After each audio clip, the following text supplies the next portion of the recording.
Welcome back to my YouTube channel. আজি আকৌ এটা নতুন ভিডিও লৈ আহিছোঁ। ভিডিওটো স্কিপ নকৰি এবাৰ চাওকচোন আপোনালোকে।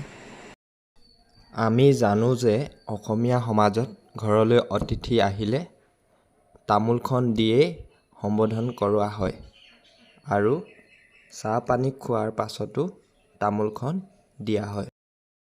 যিহেতু আপোনালোকৰ ঘৰত সকাম বা বিয়া আয়োজন কৰিলে তামোল পাণ প্ৰয়োজন হয়, গতিকে আমাৰ প্ৰতিটো মুহূৰ্ততে তামোল পাণ দৰকাৰ হয়।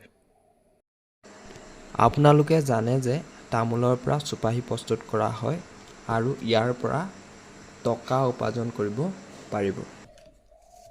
গতিকে আপোনালোকৰ ঘৰখনৰ বাৰীত যদি তামোল পুলি লগোৱা হোৱা নাই, তেতিয়াহ'লে তামোল পুলি লগাওক।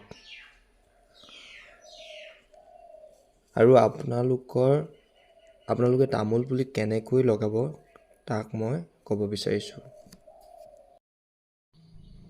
প্ৰথমতে তামোল পুলি ৰোৱাৰ আগতেই 5 ফুটৰ পৰা 7 ফুট দূৰে দূৰে খুঁটি মাৰি ল'ব। আৰু আপোনালোকে খুঁটিবোৰ চাৰিওকাষে 2 ফুট বহল 90 চেণ্টিমিটাৰ দকৈ গাঁত খান্দি ল'ব। গাঁত খন্দাৰ পাছত আপোনালোকৰ ঘৰত যদি গৰু আছে, তাৰ গৰু গোবৰ বা কেঁচু সাৰ নতুবা ৰাসায়নিক সাৰ মাটিৰ লগত মিলাই পুলিটো লগাব পাৰিব।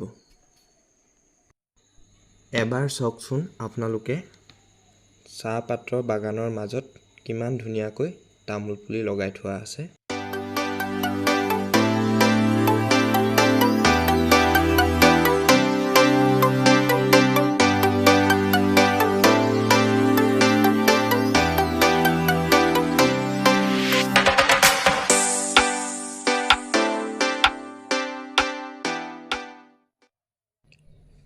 এই তামোল পুলিবোৰ আজি প্ৰায় 3 বছৰৰ আগতেই ৰোৱা হৈছিল। চাওকচোন আপোনালোকে ইমান সোনকালে ওখ হৈ আহিছে।